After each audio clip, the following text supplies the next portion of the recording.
Yo, what's going on, everybody? We back with another one. So, as y'all probably seen from the last video, we did get the windows tinted.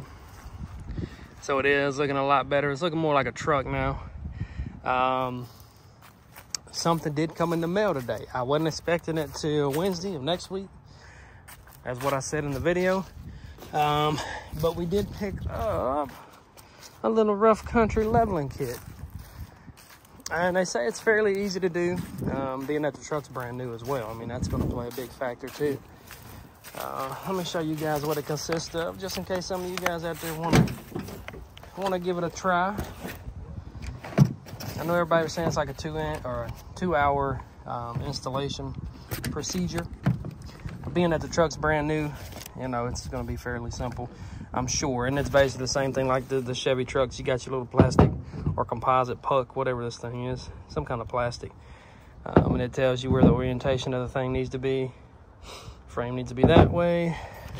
So you got two of these bad boys, and then you got your hardware. That's pretty much it. And they give you a rough country sticker, and then the service mileage to, you know, make sure everything's good, whatnot. And this is an 1 3/4 leveling kit.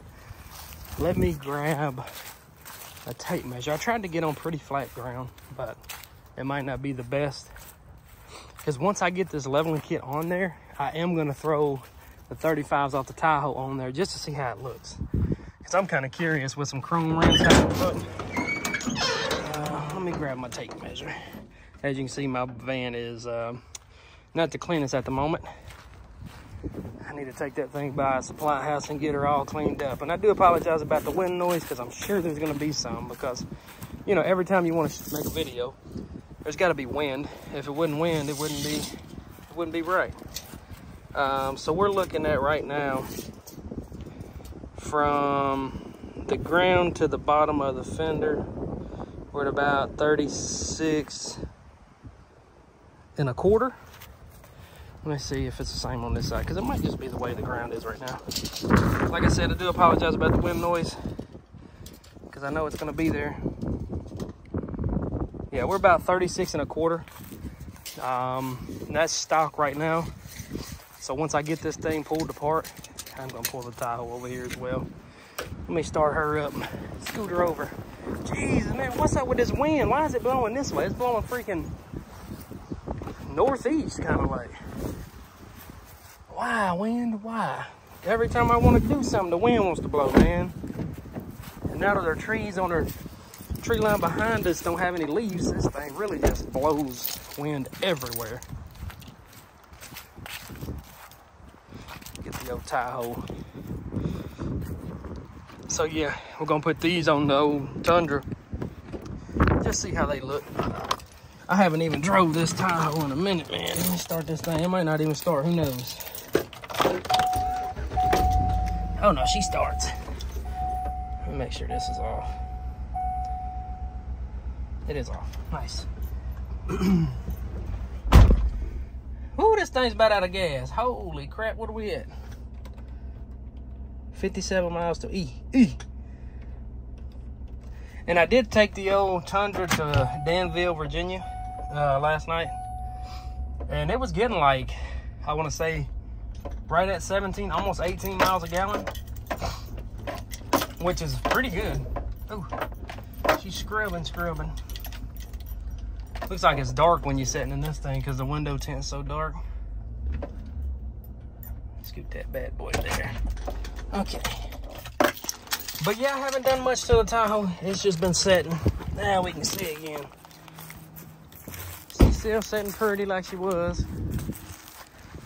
She's still looking good. Collecting leaves right now, because now we got this big boy. I want to get it right. But yeah, once I get this thing jacked up, lifted up off the ground and everything visible, I'll start the video up and show you guys what we're looking at underneath here, just to give you my opinion on how hard it is compared to the Chevy, because I've done Chevy, I've done Ford, I've done the GMC, which is the same as Chevy, as far as lift kits on the trucks. And they were pretty much similar, so I'm hoping this is going to be the same way. I'm hoping I don't have to drop the lower control arms, or the UCAs, well, not the UCAs, the lower control arm, because that's where your bolts for your alignment are. I am gonna mark them just in case I do move them. That way I can try to get it back to where it was. But yeah, let me get this thing jacked up on some jack stands, and then I'll pick the video back up once I get it in the air. Whew, that sucked, fellas. I'm not gonna lie to you. That was not fun at all. We got everything back together. I was gonna show you guys it apart, but yeah, this is a lot different. Some spots are easier than Chevy, and some spots are just like, don't even make sense. But we got everything in there. Everything's lined up, hooked up. With these alignment bolts, they're a lot easier to align. Like if you mark it, you can put it back where it was. And I'm almost 100% sure with this leveling kit, it retains the factory alignment specs. So I should be good there. Let me tell you, I did try to put the old Chevy rims on, but this center cap piece right here is too big. So the tire won't fit on, well, the rim won't mate against this like it's supposed to. So we're gonna have to get some Toyota to Chevy spacers for this thing, because let me tell you, I put that rim over there just to see how it would look. Man, oh man, it's gonna look good. And another thing with the Toyota lug nuts, they actually are designed like this, where they go in and then they bolt on, rather than like the Chevy studs. They're a little bit different. To see how short these things are, I mean, that's not even an inch long. So that's what we was running into on that as well. But yeah, everything was pretty straightforward. All you gotta do is take your control arm or your tie rod off. Get your little quarter pin here, pop that out, take that loose. You got your, well, these right here are 15s. Your factory ones are 14. These are 15 mils. Gotta take your sway bar nut off here. You gotta loosen both of your control arm bolts. That one back here as well. You got your nut for your strut. You got to take loose, and then you have two bolts down here at the bottom. And what's nice about this is this knuckle right here. This whole piece comes off, and then your knuckle isn't connected to anything. So you got a lot of room to play with this thing, rather than like the Chevy. You got to take the lower ball joint out completely. This one, you got two bolts, you zip out, and then it drops right down. So that was nice. We didn't have to touch anything on the upper control arm or the knuckle. You do got to drop your sway bar, or yeah, your sway bar. You got a bolt here. Where we at? You got one here. You got one here. You got two on each side. You got to take your little skid plate down here. Well, it's not really a skid plate because it's a little plastic piece. What else? I think that's about it, honestly. That's it. And then literally everything just, you know, comes down. The hardest part about this whole thing was when you get your spacer on, this don't line up. So that was the hardest part, and that's what was so frustrating, because you had to force this thing to go back in there, which is crazy. You think they would design these things to literally drop right back in, but no, wasn't that easy. Like I said, I did have the the rims off of that thing over there, and I had one just sitting by the truck, and man, it looked good. So that's the next thing we're going to do, is we're going to get some spacers on this thing. Let me show you guys this big old muffler that's on this truck. That's why this thing has no sound to it at all. Look at how big this thing is. Where we at? Oh, here it is. Look at how massive that thing is, dude. It's almost the full length of the back freaking cab. It's freaking massive. But what's nice is we already got our Y pipe right here, so we can cut it right there and true duels this thing all the way back, so we can sound like a little ricer coming down the road. But yeah, I mean, there's a lot more stuff underneath this thing than the Chevy trucks, that's for sure. There's a lot more stuff going on under here. Well, that's what it looks like, at least. I don't know.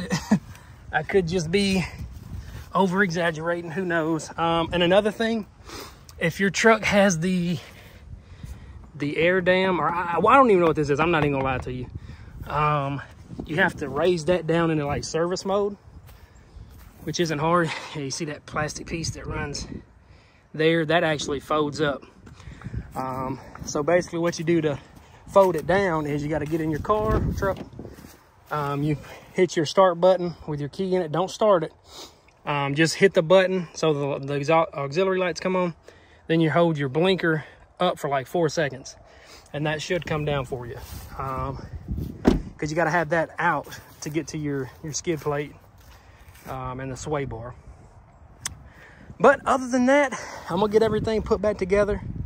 I'm gonna take it down the road, and I'm gonna get y'all some videos of it with the leveling kit and get you some measurements just so y'all can see that it does give you the, what was it, 1 3/4 to level the truck out. Get off me, fly. So yeah, I'll pick the video back up when I get everything buttoned up back together and my test drive done so nothing falls off. But yeah, let me get this thing put back together and then I'll pick the video back up then. Alrighty, fellas, we got it on. Everything's back together. Everything seems to be like it should. Let me show you guys the steering wheel. As you can see right now, we got the steering wheel. It is absolutely straight as I can get it. It didn't pull any which way going down the road. There is one thing I did forget though. I forgot my tape measure, but I can visibly see that it's a lot taller than what it was. But there she is. It looks like black right here, man. It almost looks black. Let me step back, that way y'all can see. I mean, honestly, I don't think it's gonna need an alignment. The tires are like spot on, and I do apologize about the wind noise because I know you guys are gonna hear it.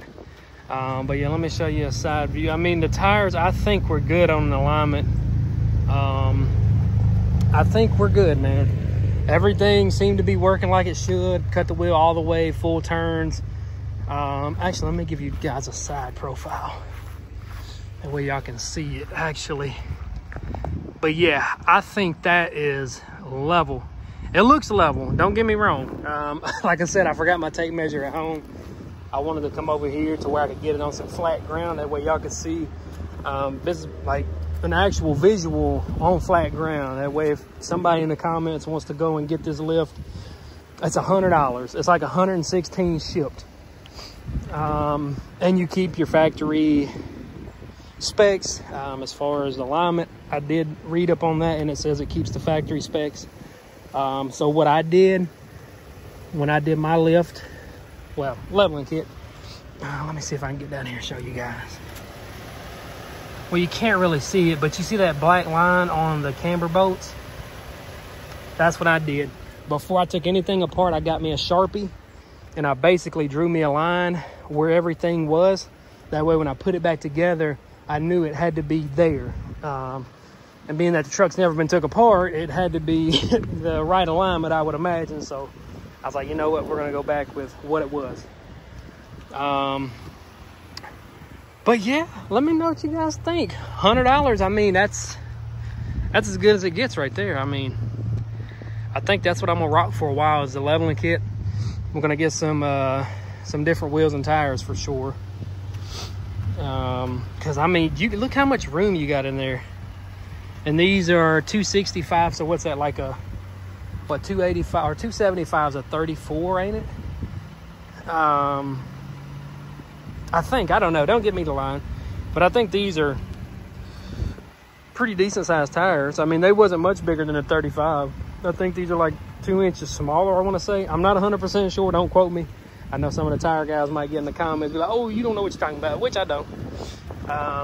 But yeah, I think it looks great now with the leveling kit, man. Give y'all a side view from this side. That color just looks so nice when the sun's hitting it. And it's dirty. This truck, you would not believe it. From back here, this thing looks shiny, brand new. But let me get up close to it. That way y'all can see. Look at this. Because I did drive it last night. We went to Danville, Virginia, which is like 200 and some odd miles round trip there and back. It's like 130 something one way. And let me show you guys what kind of gas mileage we was getting. Turn that off. Okay, I don't need to see that. I know my door's open. So we was getting 17.8. That's what we was getting on average. And like I said, I wasn't driving crazy. I wasn't flooring it because, you know, now we got 363 miles on the truck.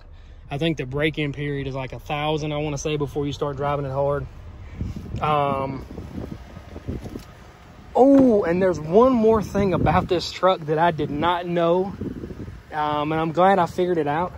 Because when I first got the truck, I'm like, man, these headlights are pointed straight at the ground. And I never knew what this little button right here was for. This raises and lowers your headlights, which is great. So for all you squat guys out there that like to lift your trucks, you know, higher in the front, lower in the rear, this is perfect for you guys because you can actually adjust your headlights without doing anything to them. This is all the way up. This is all the way down. And I did not know that. I was actually raising them up manually because it's got a screw in the back where you can manually raise them up. So that's what I was doing yesterday. And I'm like, what the freak is this? And we was getting ready to leave. And I was like, let me see. And when it was dark, I noticed that it was going up and down.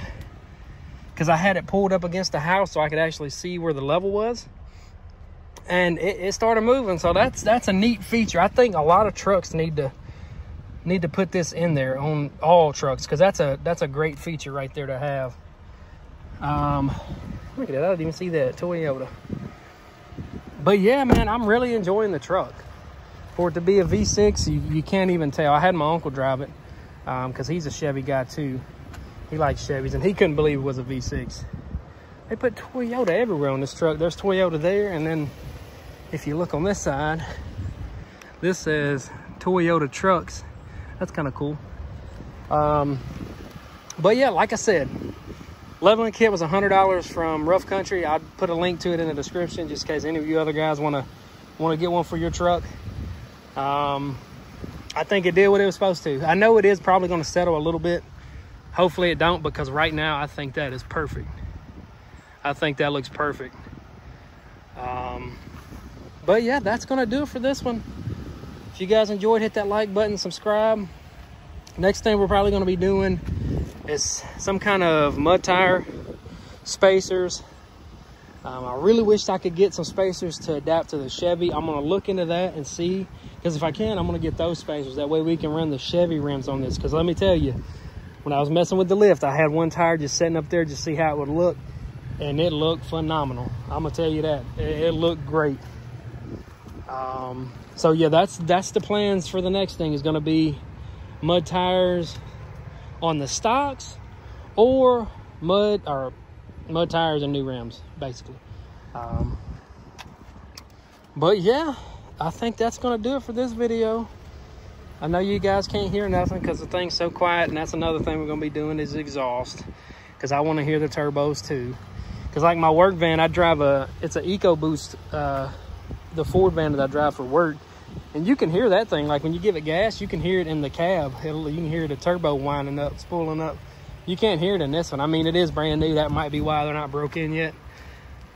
So hopefully when this thing gets broken in, we can hear some turbo noises. And that's another thing we're going to put on here. Man, there's so much stuff I want to do to this truck. We're going to get a blow-off valve too and put on here. That way we can give it gas and you know. Yeah, there's so much stuff I want to do this thing. And let me tell you, it turns heads already.